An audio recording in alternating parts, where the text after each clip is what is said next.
From Tally to Cali, It's time to wake up. Wake up! Wake up! Warchant.com is your ultimate Seminole sports source. And this is Wake Up Warchant, presented by Corner Pocket Bar and Grill. One more corner pocket. Now here's Warchant.com's Aslan Hutchavandi. And Corey Clark. I'm getting money, all I do is get money, get money. Wake up! What is up, everybody? It is Wake Up Warchant, presented by the Corner Pocket Bar and Grill. Coming up on today's show, finally, Mike Norvell gets a contract extension we had anticipated. He is the highest paid coach in the state of Florida. We'll talk about that and the Renegade Express. Questions about the secondary, wardrobe, all sorts of stuff. The folks want it, we'll give it to them. You folks want a good meal, you want a good time, go over to the Corner Pocket Bar and Grill, presenting sponsor of Wake Up Warchant. CPTallybar.com is the website. They're off Appalachia Parkway. Daily lunch specials from 11 a.m. to 3 p.m. Monday through Friday, only $8.99. On Thursdays, cheesesteak sandwich, chicken or steak. Also, your choice of side dish, straight fries, curly fries, onion rings, potato salad, broccoli, side salad, tater tots, or freshly cooked potato chips. Also, bingo night over at the Corner Pocket Bar and Grill. Check out the big game as well over at the CP. Warchant.com, Ultimate Seminole Sports Source. Thumbs up. Subscribe to our YouTube channel if you're listening to us on YouTube. Subscribe to the podcast on Apple Podcasts. Hit the one on the right. 5-star rating and review now, or maybe at the end of the show after we've earned your patronage. Corey Clark earns it every single time, showing up, dealing with me, articles, crafting great articles, columns.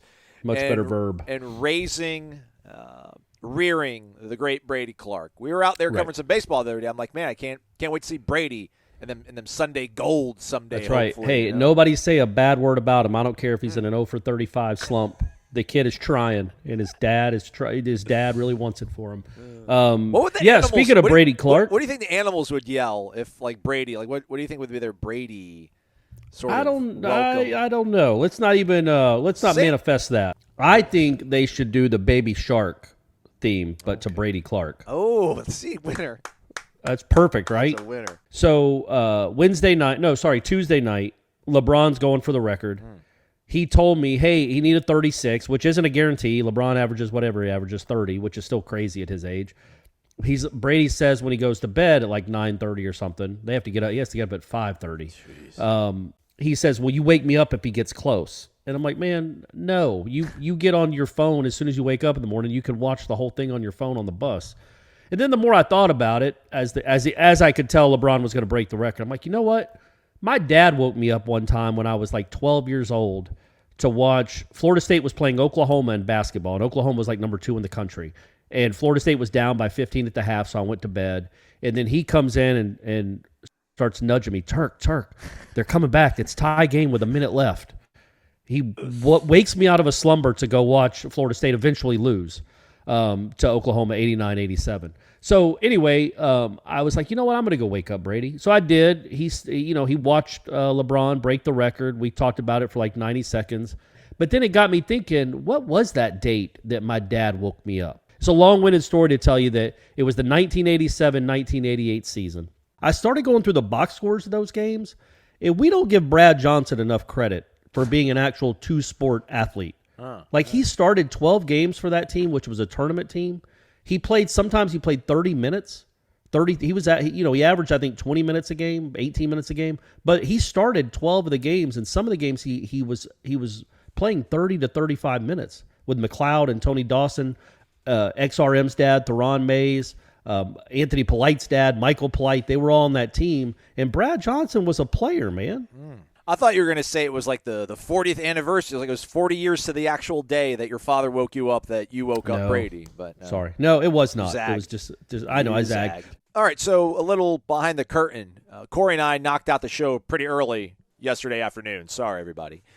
Last question that we took on the Renegade Express mailbag was from our guy Island Chief, who asked, wake up, let's get right to it. You guys don't need my fluff to fill the pillow. That is Wake Up Warchant. Get it? See what I was saying? My curiosity is piqued in that neither an extension or raise has been announced for Norvell. Is it still being discussed? Is the ask by Jimmy Sexton pushing the envelope? Does Sexton think next year he can back the truck up to the vault if we have a great year? Good question. Corey and I talked about it for like 12, 15 minutes. I was surprised. How have they not signed to a contract extension yet? It's crazy, right? 10 wins. And then after we got done recording, sure enough, they announced the university that they had signed Mike Norvell to a contract extension through the 2029 season. So by our math, that's a 3-year extension because he signed a 6-year deal when he took the job. It started in 2020. That would have ended, taken him through the end of the 25 season. Last year, they gave him some sort of like weird, non-traditional 1-year like verbal agreement extension. So that would have taken him to the end of 26. So in essence, this takes him through 27, 28, and the 29 season. It's an average of $8 million per season.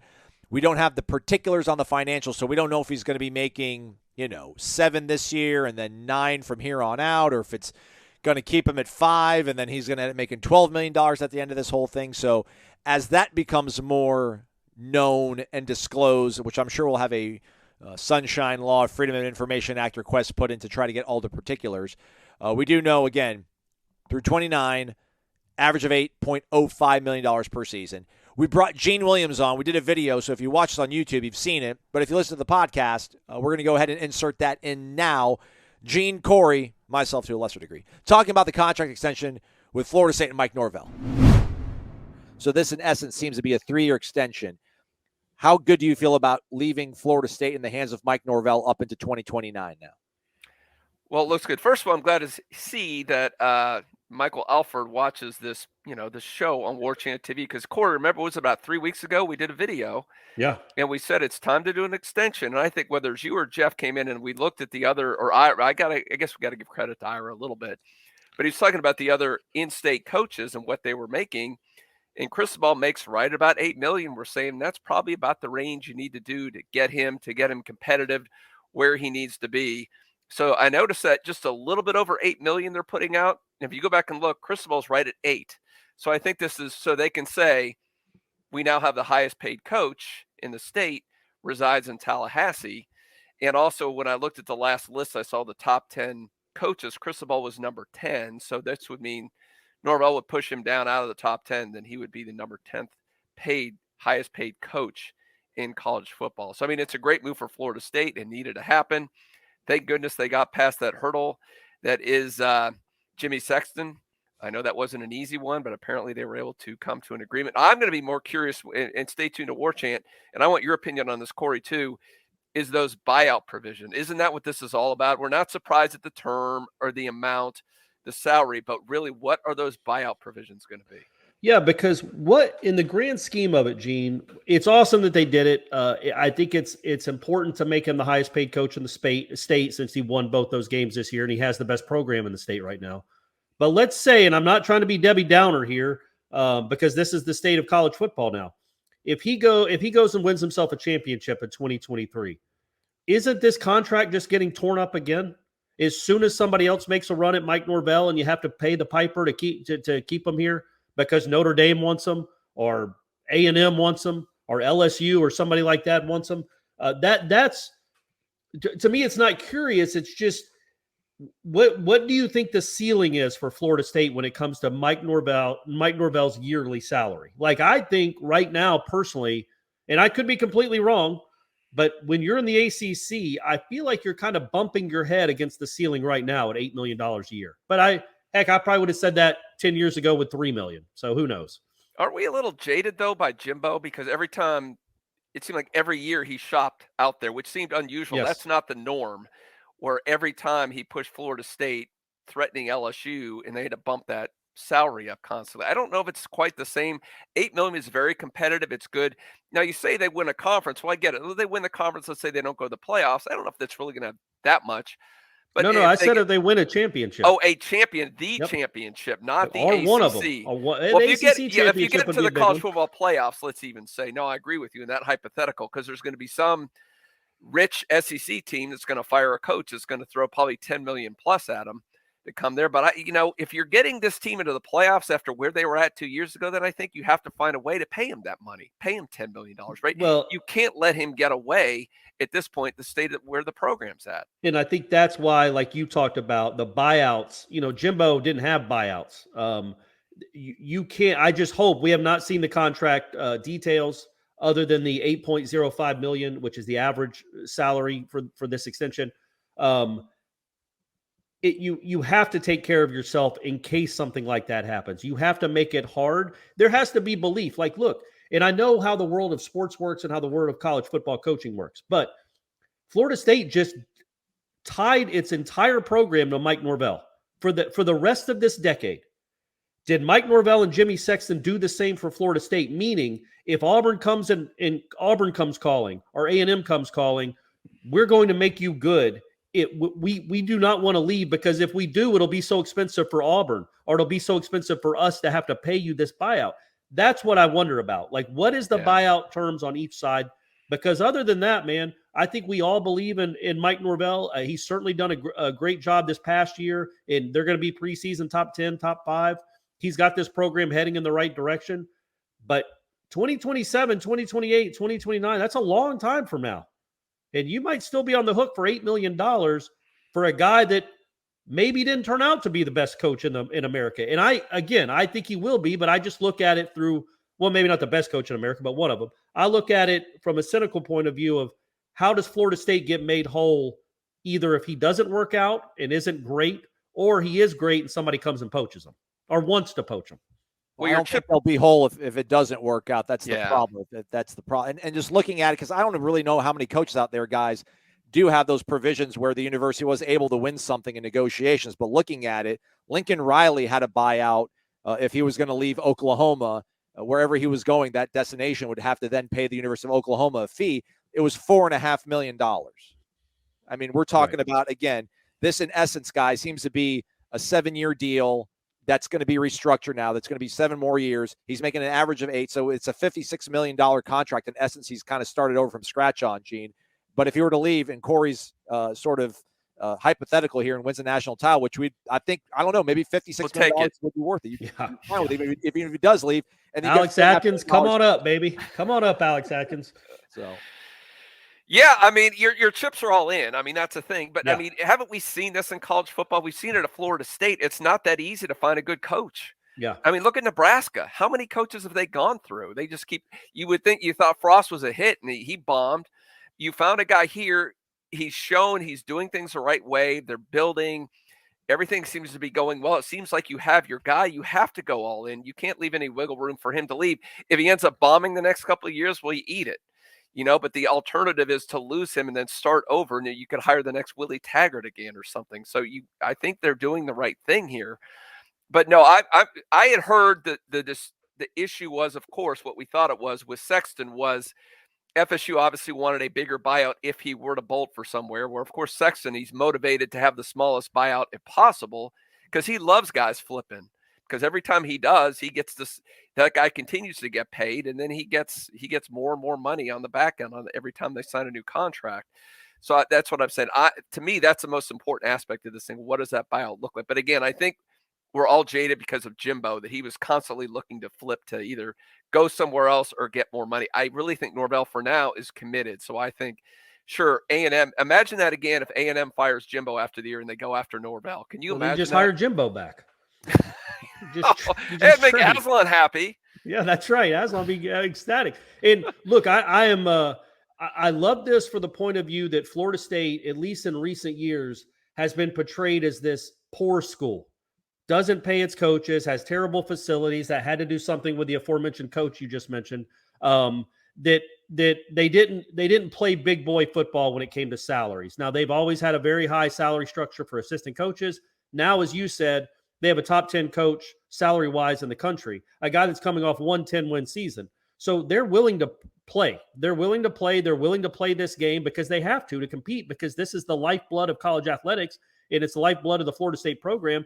And what I think it says, Gene, is I don't think Michael Alford does this lightly.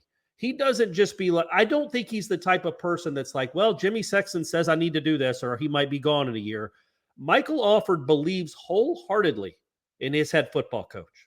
And I think that's what this tells us more than anything. If he thought that 2022 was kind of you got lucky at Louisville maybe, and you barely beat Oklahoma and Florida. And let me take more of a wait and see approach on this coach before I give him the big money. No. He completely believes, and the power brokers at Florida State completely believe in Mike Norvell, which is a very good thing. And I guess I was being a cynic earlier. All in all, I think this is a very good day for Florida State. I think you've locked up what I think is one of the best coaches in the United States, and you've locked them up really well. We say locked them up. That's in quotes. We'll see how this goes. But you've made the impression of locking him up to recruits, to portal guys, to assistant coaches until the end of the decade. That's a really big statement that Florida State made with this, not just the financial numbers themselves and the money, but the fact that you went to 2029. That's a really big statement, I think. Isn't this last thing I want to say about this, and this is part of a bigger thing here that I think has happened with Florida State athletics, especially the football team, and that's going all in at this point because we know the shakeup is coming. And Florida State wants to be poised for that position. Corey, to really, by the way, read Corey's stories and video on all the massive ratings and YouTube views and stuff Florida State got. So it shows that Florida State is one of the big boys right now in terms of how the networks look at them. And that's the most important aspect, really, that drives the money here. But, I mean, you're going to have that coach. You're going to have, and I know they're getting ready to drop hundreds of millions of dollars on Doak renovations, expansions, all these luxury suites, that kind of thing. That's coming in the next couple of years. That investment going all in your coach. They broke ground on the practice facility. So, I mean, they're going all in financially. Like you said, this is not a cheap school. They're putting all their chips in. So when those dominoes fall 3 years, 5 years from now, Florida State will hopefully be poised to join the super conference, wherever that is. Is there more pressure on Mike Norvell going into 2023 now, Gene, after this extension, or is there less pressure on him because he knows he has the security? But when you have a Heisman contending quarterback that we think all these pieces returning, if he didn't sign this extension, you would think that if he could parlay a 2023 season with the talent that we think that he has and the culture that he's put in place, he would be able to really kind of cash. I mean, is there more pressure on him to perform at a really high level this year and get some level of a championship? Because, I mean, if you sign his extension and you don't get to Charlotte, I don't know if that's like an underwhelming feeling. Has anything changed for you in terms of the way you perceive what needs to happen on the field for Florida State this season after news of an extension has come across? Yeah, I think the combination of the extension, the incoming transfer class, all the top 10, maybe even a top 5 preseason rankings, it's something Mike Norvell's never, not even at Memphis, won a lot of games, but they were never top 10, top 5 type teams, expected to maybe be a playoff team. So it's a totally new dynamic for Mike Norvell. And now, he's paid as one of the top 10 coaches in America. That means the team on the field needs to be a top 10 team. So it's a new dynamic for him. I don't know how he's going to embrace it. I mean, he's so far, we looked at the end of last season, he embraced success. It didn't seem like they faltered from it. But, this is a whole new level. I'm curious Corey's take, too. It's going to be different for Mike Norvell, right, going into the season with this being one of the top 10 paid coaches and having these expectations. Well, the pressure will be less to pay his mortgage. He just. I don't think he had a problem with that before. He probably didn't either way. But I don't think you can buy a house expensive enough, even at him making $5 million what he was. He could pay off he could have a drawing and pay off a booster's mortgage every week. That would be nice. I don't know I don't think he's driven like that. Honestly, I don't think maybe there's more pressure externally on him from Florida State fans, like, oh, we're paying you $8 million for this. I don't think Mike Norvell's driven like that. I don't think he's thinking, oh man, I'm making this. I just got a 60% pay raise. I've got to perform. I'm letting everybody down because I'm making $8 million and not $5 million. I think he's not wired like that. The number itself. Well, let's be honest, man. It'll probably go up if he keeps winning. I mean, that's just the reality of the sport. If he's still here in 2029, he will be making more than $8 million a year. That's just because if he's still here, he's had a nice run of things. And $8 million, you got to keep pace with everybody else that wants them. So, I don't think that the bump up and raise will create the pressure nearly as much as that number by his school's name when the season starts. Mm-hmm. That's where I think the real pressure comes from, not the extra money that's in his bank account. And you feel good though, Corey? I mean, you mentioned that you've tied yourself to Mike Norvell until the end of the decade. Obviously, we've seen where they were at and where they've been now here. Coming off this past season. I mean, you talked about you can't bid. Who are you bidding against? But I don't know who else out there you would feel maybe any better about having in your program other than a Nick Saban or a Lincoln Riley. And those guys are not really practical options for you. I mean, how good do you feel about where Florida State is right now and tying themselves up to Mike Norvell until the end of this decade? Yeah, I mean, I'm a believer in them. Personally, just from my point of view, a contrarian's point of view is like, well, you could have waited and done this in December of next year after he gets you to the ACC championship, still gone up to $8 million and saved yourself whatever you would end up saving yourself, $3 million, not the biggest deal in the world.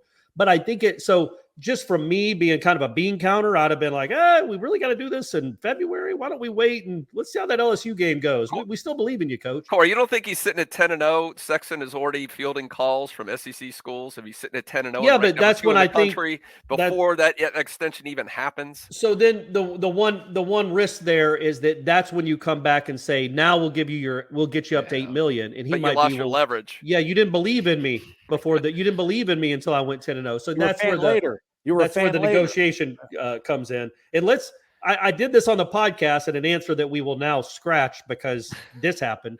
But I was like, let's not blame it. Let's not make Jimmy Sexton the key point in all this. Like, he works for Norvell. So Norvell will be listening to those. You know what I mean? Norvell could shut it all down. Jimmy Sexton's trying to get the most money for himself, but he's also trying to get the most money for his clients. That's how he works. So he's just doing his job. And this was a good day for Jimmy Sexton, but it's a great day. It's a great day for Mike Norvell. But yeah, I think that I believe in this guy. I think he's the real deal. And I think more than anything, it's another good headline for your program this offseason. I think you got all the transfers, you got the preseason rankings, you get all this talk about maybe contending for an ACC championship. Now, to all the kids in the portal, all the kids in high school, they'll see this on the bottom line too. Mike Norvell, Florida State, agreed to contract extension. It's just more positive news for a program that's had a whole bunch of positive news the last 3 months. And hasn't this flipped? I meant to shut up, but I thought about, you brought something to my mind, Corey. A year ago, the narrative was Mike Norvell might be on the hot seat, and the two other in-state coaches have the new young hot coaches. Right.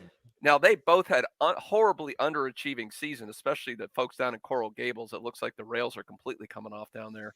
So now it's like the stable program with the hot futures, Florida State, where these other two are, dumpster fires right now. So, I mean, this has got, like, to your point, this has got to help recruiting going forward, I would think.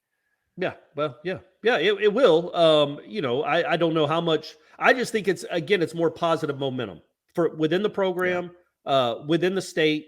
It's just really positive momentum. I don't know how much it matters to a junior in high school, this contract extension necessarily, but I do think that it matters that the Florida State administration believes so much in their future head coach.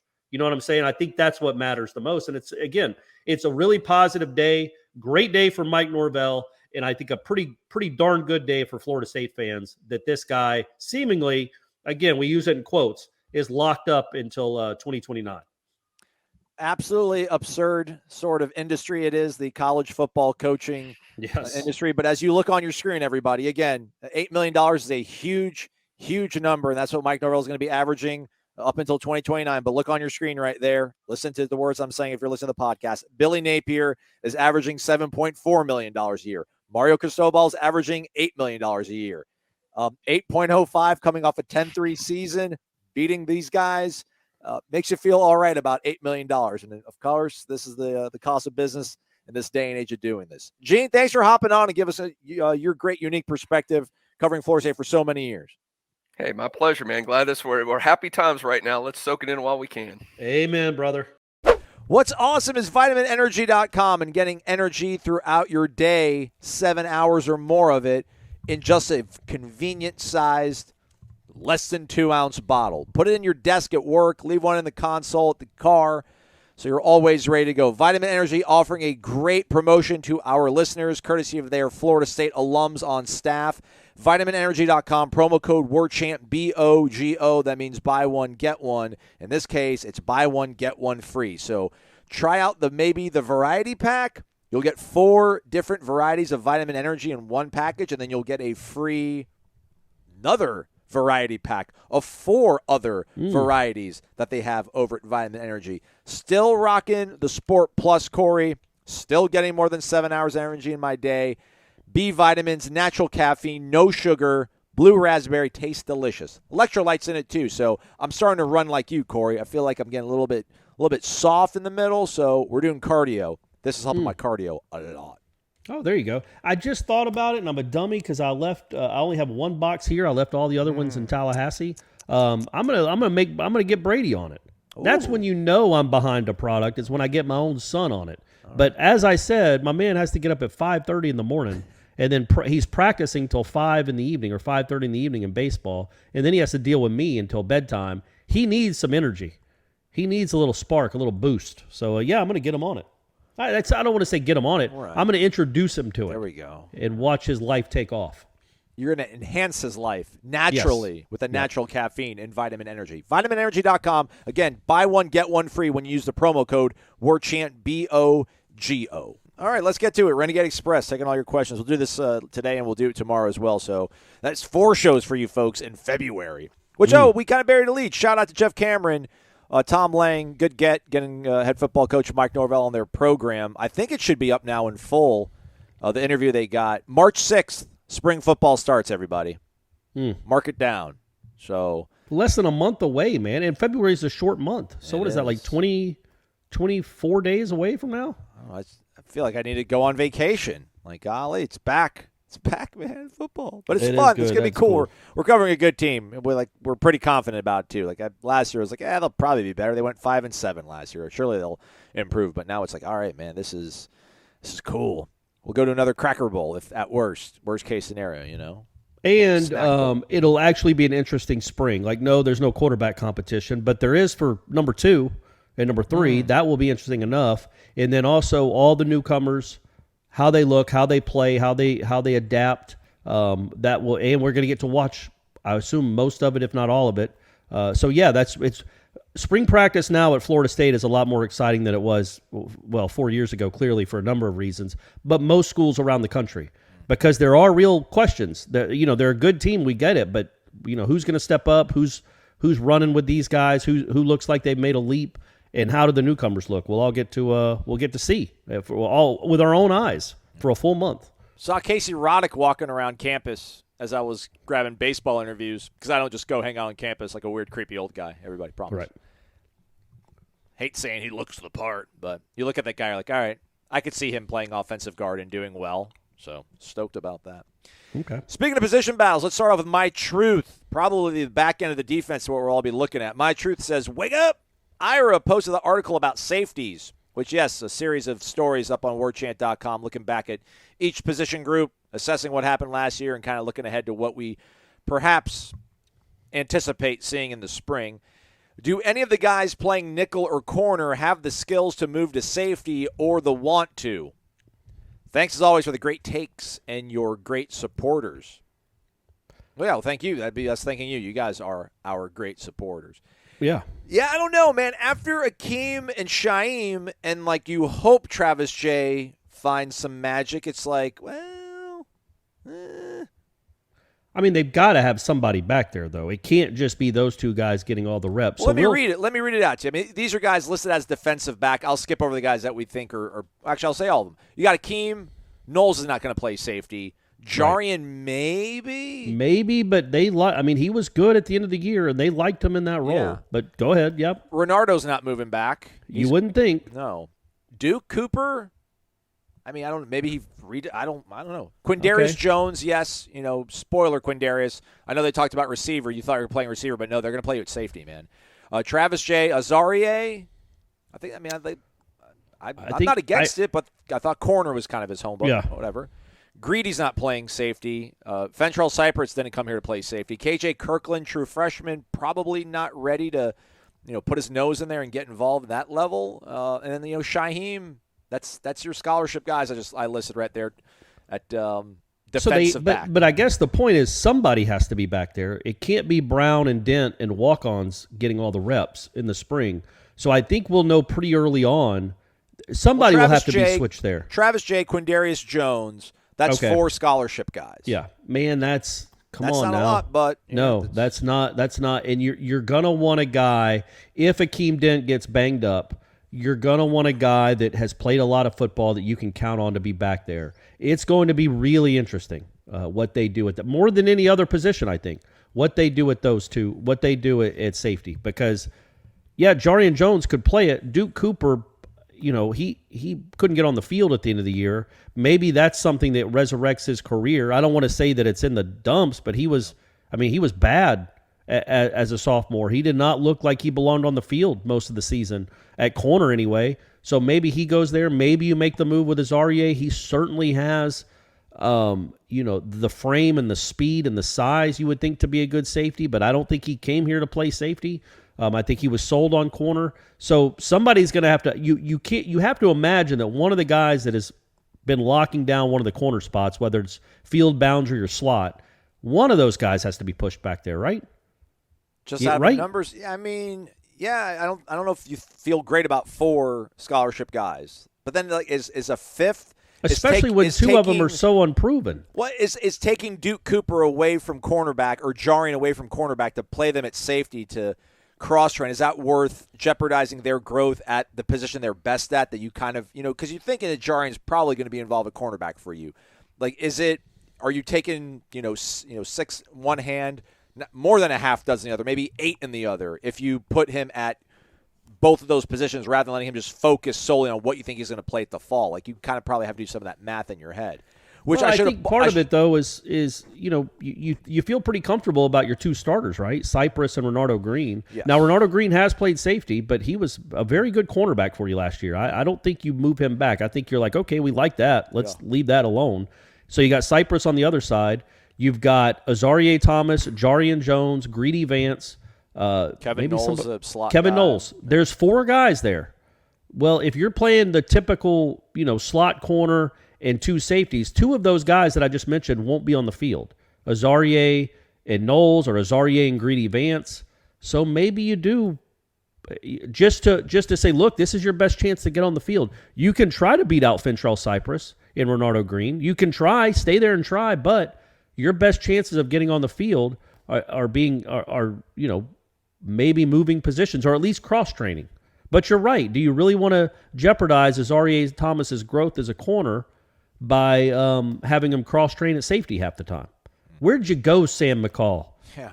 Did you not see the writing on the wall, buddy? You might be in line to start this year, but whatever. Should have bundled it with this one. I think it's Vicky Sam or Vicky R. Sam I'm going to go with. Vicky R. Sam. Wake up, guys. Assuming we pull a safety after spring practice from the portal, how long or difficult do you think it will be for them to come up to speed on Coach Fuller's playbook with only player-led practices and a summer session? I think they'll be fine.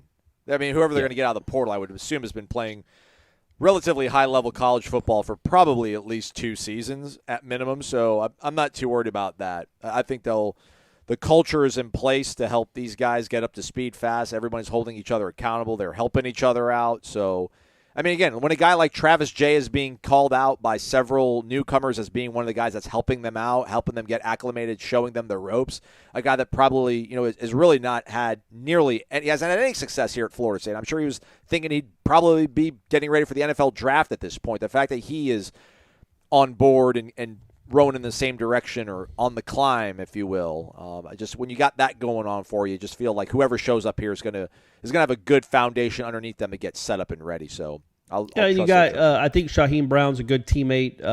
Akeem Dent has been here and playing this position now for a while. It shouldn't be that hard to adapt to that defense if you get here after April. But I think the way we just laid it out. It would be very surprising, in my opinion. They have to have, like, Travis Jay is great. He's on the team. Maybe he finally becomes something, but you can't depend on that. Yeah. So, and you can't go into a season with 2 safeties. Quindarius Jones is a freshman. Right. So you've got 2 proven guys that have played. You need a little bit more than that. Our guy Eric, formerly from Cincinnati, now Tallahassee, Nole 43. Wake up, Nole baseball season and softball upon us nearly. If I'm not mistaken, there's been a Nole playing in the Super Bowl for the past 10 Super Bowls or more. I can't fact check that, but I feel like that's probably relatively accurate.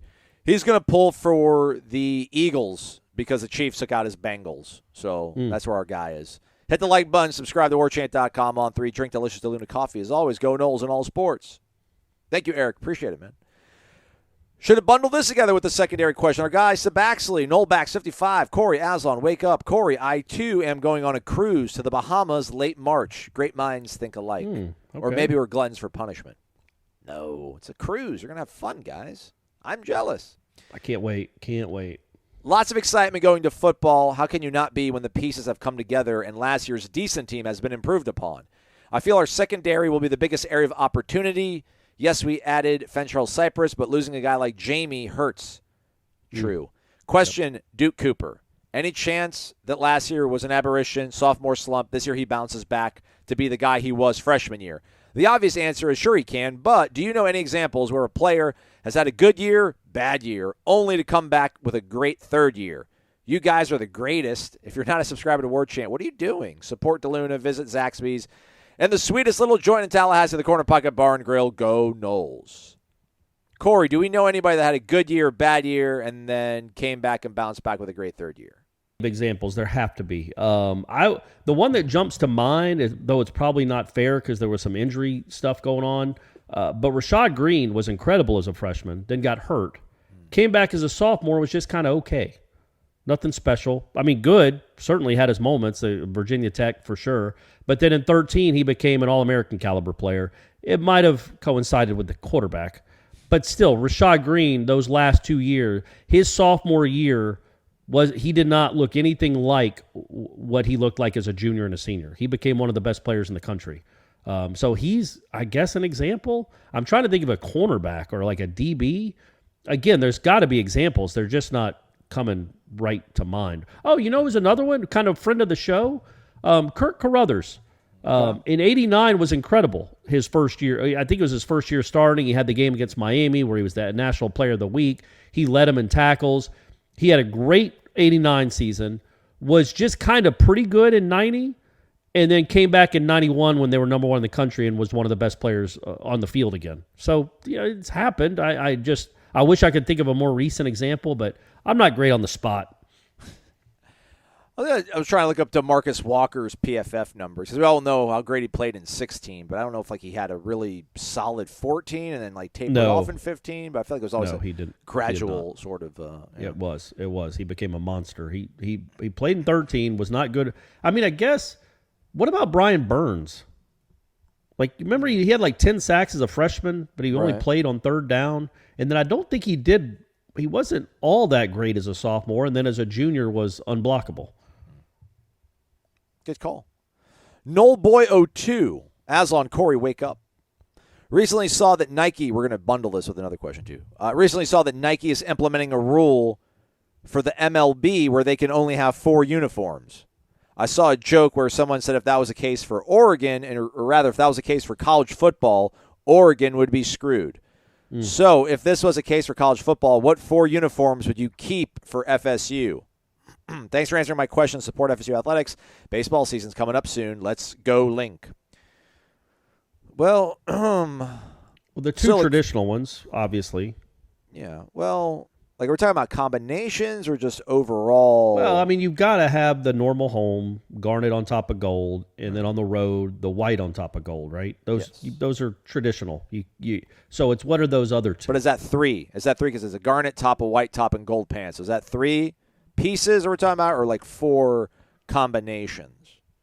Also, not to be a jerk about this, but if we're going to make fun of Oregon for having all these different things, listen, Oregon's on a different level. What are we then? Because we've got black and we've got icy whites.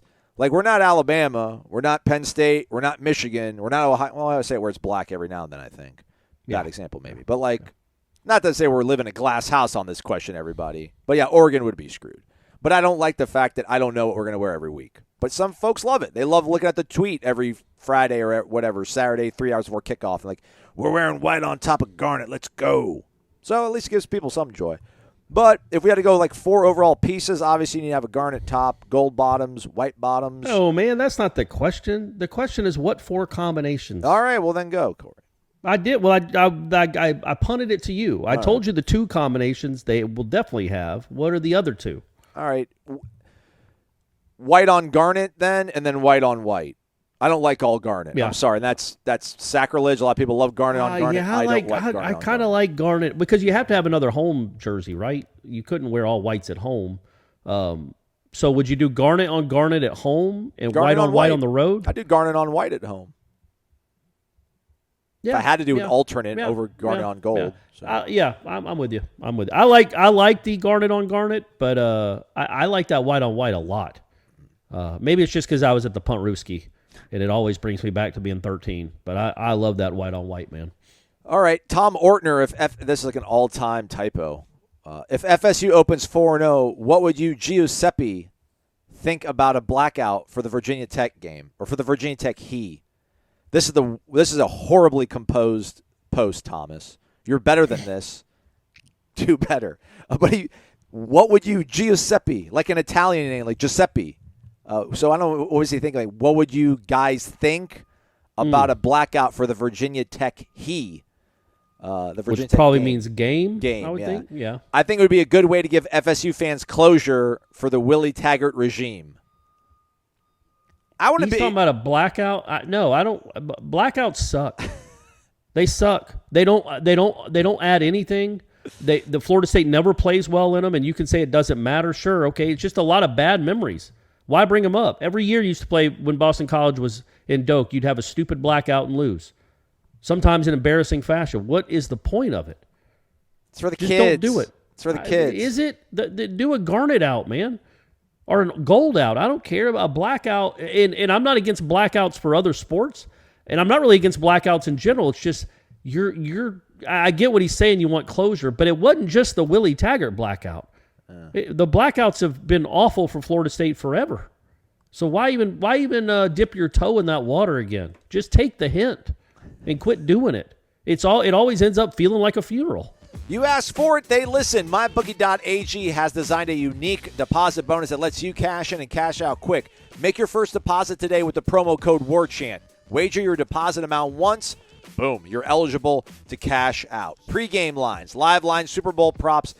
You can bet on everything from the coin toss, length of the national anthem, wardrobe, ethnicity of football throwers. Everything's out there on MyBookie.ag. You know, the thing is to make the big game as fun as you possibly can make it, right? So, you know, you can bet on who's going to win. They got things like, what about field goals? What about, like, in the course of the game? There's a one prop. Will either team miss a field goal attempt? No is minus 181, so they're all going to go, you know, they're going to just nail all their field goals. Yes is plus 146, so, like, you're in the money. Like, you're making more than 1-to-1 exchange rate on that. If anybody misses a field goal attempt. What about if it actually hits the crossbar or the upright? That's even more difficult. But it's there. Like these possibilities, these propositions, these props are all there to make your betting experience when it comes to the big game on Sunday that much more exciting and fun. Check it out over at mybookie.ag. Promo code WARCHANT. Bet anything, anytime, anywhere with MyBookie. Mac Factor Noles 16. He's got a strong avatar. Looks like he's like in the middle of some sort of like workout. Shout out Mac. Wake up, gentlemen. Thanks to a vacation my wife scheduled, I might have the opportunity to see my first game in Doak Campbell Stadium. Which game do you think would be a better first experience? October 7th, Virginia Tech. October 14th, Syracuse. That's the beauty. You got the whole month. So you could Mac, that's not fair. God bless your wife, though. Of like all the seasons of the home schedule. Because it's going to be a good season. I go with Virginia Tech. I still think maybe some point they'll be good again. Isn't that they're basically the same though? Yeah, I think it's more about what time of day is the game.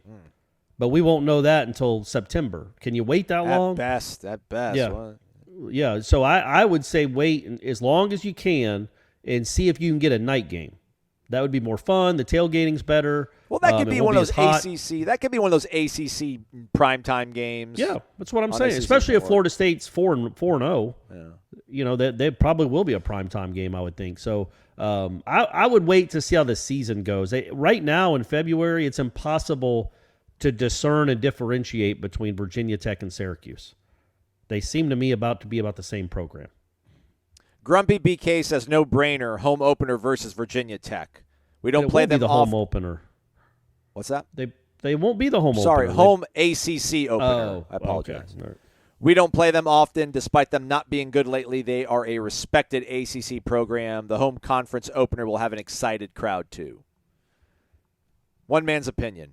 There you go. We give you 3. I'd say Virginia Tech, Mac. Just, Okay. All right. There you go. He's got question 2, Grumpy BK. If I could click away from what I was clicking on. Aslan figured it out. There we go. Wake up! Can we please ask the administration why they refuse to have the spring game on a weekend when baseball plays at home? This question needs to be answered. I feel like it's been answered, and I forget it, which is crazy because it's an important answer. I think it would be such a difference maker for both events, bringing a lot more out-of-town fans to Tallahassee in the football offseason. Correct. I mean, when I was a student, it was still going on, and it was usually Miami, I want to say. It was like usually Miami would come to town and play Florida State in baseball on the same weekend as the Garnet and Gold game, and it was really cool. I mean, I think that was like my first real experience watching Florida State baseball in person was going to those series when they would also play, they'd have the spring football game because, like, all right, get me on campus. I'm already on campus. I can walk 50 yards and go catch baseball. We don't have anything on the agenda for Corey and I to hang out with Michael Alford anytime soon, but we can ask Ira next time he talks to Michael Alford to maybe float it out there. I just, listen, there's probably a good reason why they're not doing it. I would like to think that we don't do things recklessly around here at Florida State, right, Corey? But, like, I'm having a hard time thinking, like, what that explanation could be. Don't give me, I don't know, parking? I don't know. I think parking. That's the only rational explanation is the parking before the game. But they've done it before, though, Corey. And that's the thing. Like, I know. They did it for so many years. I know. The last time I remember them doing it was Jameis's spring game. I think it was – I know they did it – I think it was the game where he went crazy as a freshman. And everybody's like, okay, well, there's the quarterback. And then he went from there and played in the baseball doubleheader against Duke. That was so they did do it then, and I'll be honest with you, I don't remember that Duke crowd being incredible. I don't think a lot of people came for that second game, so maybe that was their proof. Like, look, man, you just had a kid make an all-time debut at a spring game. Now he's playing in a baseball game 100 feet away, doing a pretty cool thing. And none of you guys that always clamor for the spring game to be on the same weekend as a home baseball game, it didn't matter to you at all. None of you, it wasn't really well attended. But it was also a doubleheader. So they were playing, I think they started playing when the Garnet and Gold game was still going on. Yeah. So, I mean, what are you going to, well, it's just, how can you judge?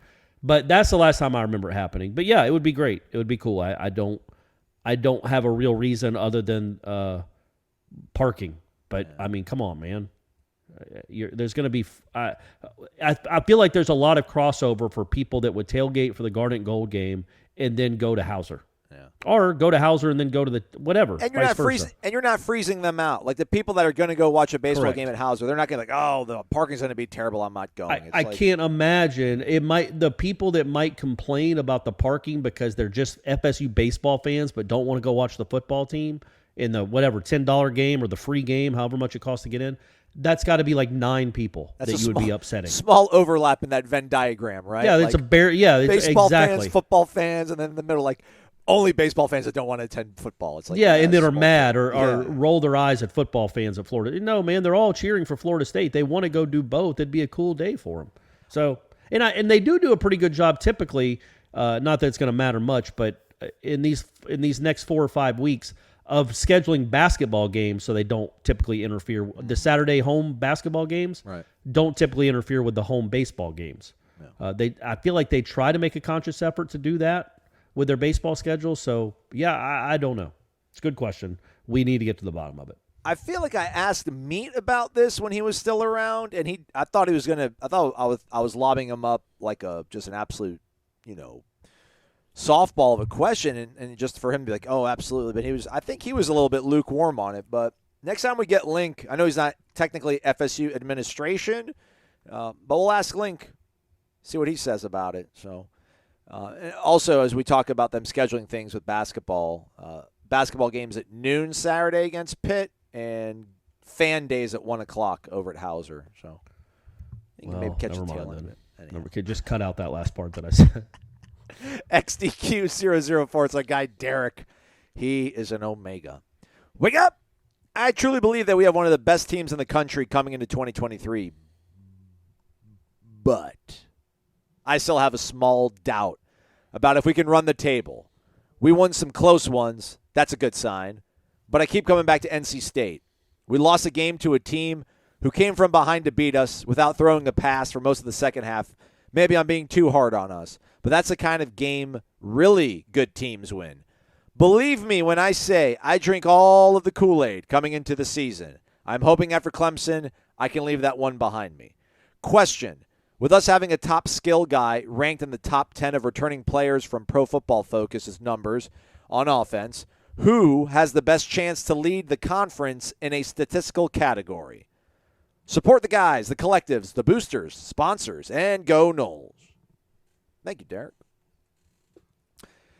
That's a good question. That is. Who can lead the ACC in a statistical? Maybe Johnny touchdown Johnny receptions? Yeah, I think he only had like 5. He was really close to a lot more. He could have caught a few more. But I think he could be a double-digit touchdown guy, and that should get you close to the statistical lead. Jordan's not going to lead in passing yards because of Drake May. And also, they don't throw it a ton here. Maybe total touchdowns responsible for. Jordan Travis could, with rushing and passing. I don't know if that's really even a stat, but that could be something. I also don't foresee Trey Benson. Maybe Trey Benson rushing touchdowns, but I don't foresee him leading in rushing yards because it's going to be split. Yeah, is that guy from Pitt coming back, Israel Abanikanda? He had 1,431 yards. He averaged 6 yards a clip. Trayshawn Ward was 6th. Trey Benson was 4th. I mean, Trey averaged more yards per carry than the guy from Pitt. Well, there you go. That's something. I don't know, can Jordan? I mean, maybe Jordan just total offense. Let me see here. I wonder if they have.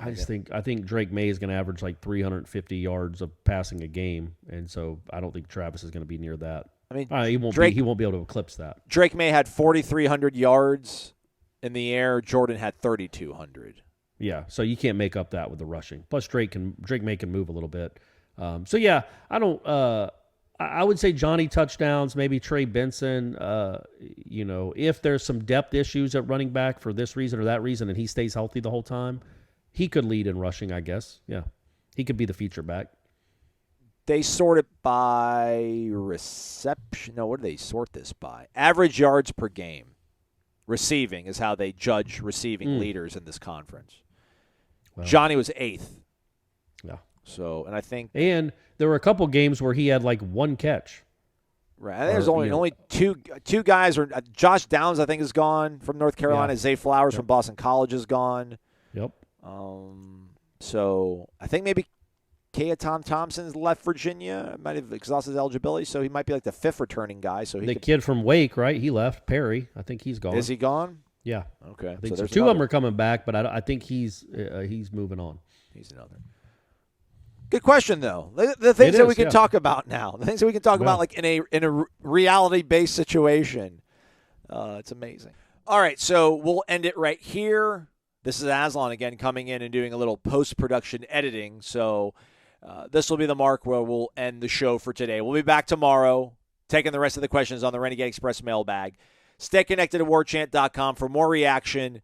Again, as Florida State and Mike Norvell agreed to a contract extension, 3-year extension that takes him through the 2029 football season, pays him an average of $8.05 million per season. As details become more apparent out there, we will bring them to you over on warchant.com. Jeff Cameron Show, 1 to 3 o'clock. Stay connected to warchant.com. For Corey and Gene, thank you to Gene for hopping on. Thanks for listening to Wake Up Warchant, presented by the Corner Pocket Bar and Grill.